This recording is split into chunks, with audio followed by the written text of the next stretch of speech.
Arestado ang dalawang individual sa ikinasang police response operation ng mga tauhan ng Police Station 6 noong Mayo 27 taong kasalukuyan, bandang alas 8 ng umaga sa bakanting lote sa likod ng H&L Hardware, Barangay Bula, General Santos City, dahil sa paglabag sa Section 13 at 14 Article 2 ng Republic Act 9165 o ang Comprehensive Dangerous Drugs Act of 2002. Kinilala ang mga sospek na sina alias Rad, 38 anyos, at residente ng Barangay Bula, at alias Par, 33 anyos, at residente ng Purokulas, Barangay Labangal, General Santos City.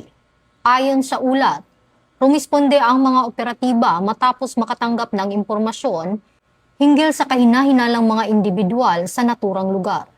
Nang datnan ng pulisya ang pinangyarihan, naaktuhan umano ang mga sospek na gumagamit ng aluminum foil at improvised lighter na may usok na hinihit-hit, dahilan upang agad silang arestuhin.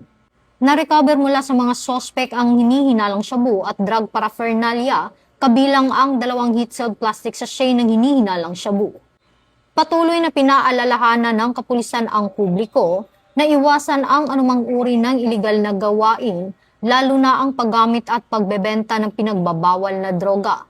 Hinihikayat ang lahat na maging mapagmatsyag sa kanilang kapaligiran at agad i-report sa mga otoridad ang anumang kahina-hinalang aktibidad upang maiwasan ang pagkalat ng iligal na droga sa komunidad. Patuloy ang mahigpit na kampanya ng Philippine National Police laban sa iligal na droga upang mapanatili ang ligtas at maayos na pamayanan alinsunod sa advokasya ng bagong PNP para sa bagong Pilipinas, serbisyong mabilis, tapat at nararamdaman.